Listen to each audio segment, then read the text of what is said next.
Assalamualaikum warahmatullahi wabarakatuh. Salam sejahtera. Halo sobat semua, selamat datang di channel saya. Dalam kesempatan kali ini, saya akan sampaikan informasi terkait pertemuan Menko Polhukam dengan KPU RI pada tanggal 11 Mei tahun 2022. Sebelum kita lanjutkan, tolong di like dan subscribe video berikut ini. Terima kasih. Menko Polhukam Mahfud MD mengingatkan komisioner dan pegawai Komisi Pemilihan Umum KPU agar berhati-hati saat bertugas karena lembaga itu rentan digugat oleh peserta pemilu. Demikian disampaikan Mahfud MD usai menerima kunjungan ketua dan komisioner KPU di kantor Kementerian Koordinator Politik, Hukum, dan Keamanan di Jakarta Rabu 11 Mei tahun 2022. Kemudian lebih lanjut, Mahfud menuturkan bahwa tahapan pemilu tahun 2024 tinggal sebulan lagi yang akan dimulai, yakni pada tanggal 14 Juni tahun 2022. Tahapan pemilu akan segera dimulai sesuai dengan ketentuan undang-undang. Kami sudah mengatur hitung mundur mulai 14 Juni, nanti tahapan pemilu akan mulai tuturnya. Untuk lebih lanjut, kita dengarkan paparan video dari Pak Mahfud sebagai Menko Polhukam dan Ketua KPU RI, Bapak Hasyim Asyari. Terima kasih. Assalamualaikum warahmatullahi wabarakatuh. Sekalian, hari ini saya menerima pertemuan konsultasi dan tukar pikiran dengan para komisioner Komisi Pemilihan Umum serta dengan Sekjen dan beberapa deputinya yang dipimpin langsung oleh Bapak Dr. Hasyim Asyari selaku Ketua KPU. Jadi dari pertemuan tadi beberapa hal dipastikan. Pertama, tahapan pemilu akan segera dimulai sesuai dengan ketentuan undang-undang. Kita sudah menghitung mundur mulainya 14 Juni, nanti tahapan pemilu akan dimulai. Jadi kalau sudah jalan gitu, sudah ditarik lagi ya. 14 Juni itu sebentar lagi, satu bulan lagi kira-kira akan dimulai. Lalu yang kedua, hal-hal yang sifatnya teknis itu akan terus dikoordinasikan.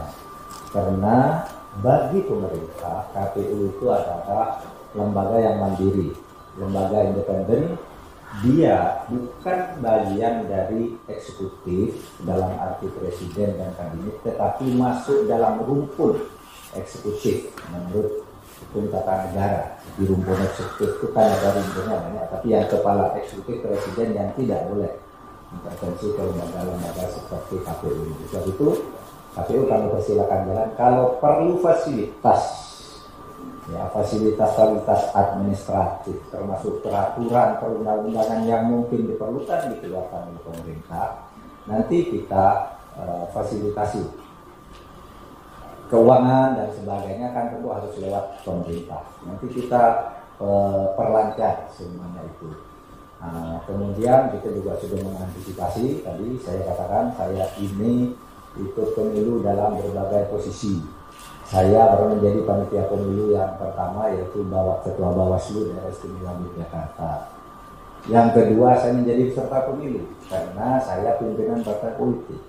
Yang ketiga, saya hakim pemilu karena saya ketua MK. Jadi saya tahu liku-liku ketidakcurangan dan kecurangan yang bisa terjadi di bawah. Saya katakan kepada KPU, hati-hati. Apapun yang Anda lakukan pasti ada yang menggugat.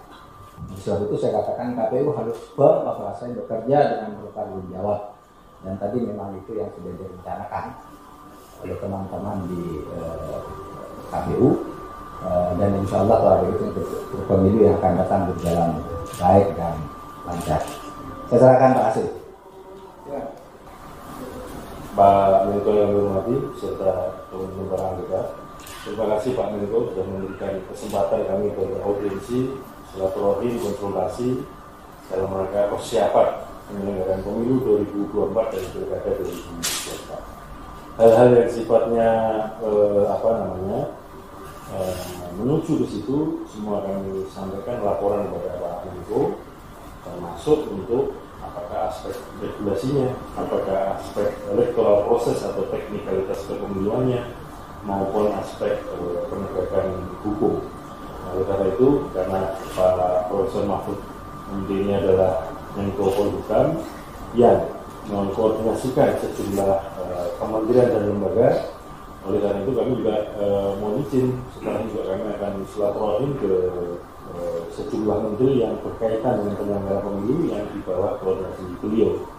Itu semuanya dalam rangka untuk memberikan dukungan kepada KPU khususnya, kepada penyelenggaraan pemilu dan pilkada 2024 supaya pemilu bisa berjalan sesuai dengan tepat waktu, kemudian berjalan secara demokratis dan berintegritas, sehingga nanti siapapun yang terpilih sebagai pemimpin eksekutif di pemerintahan maupun di lembaga perwakilan rakyat adalah benar-benar yang berlegitimasi karena proses dan hasilnya berintegritas. Sehingga itu Pak Menko, kami ucapkan terima kasih atas penerimaan kepada kami, dan juga kami ucapkan terima kasih atas komitmen dukungan kepada KPU, kepada penyelenggaraan pemilu dan pilkada 2024. Saya kira demikian. Terima kasih. Assalamualaikum warahmatullahi wabarakatuh. Waalaikumsalam.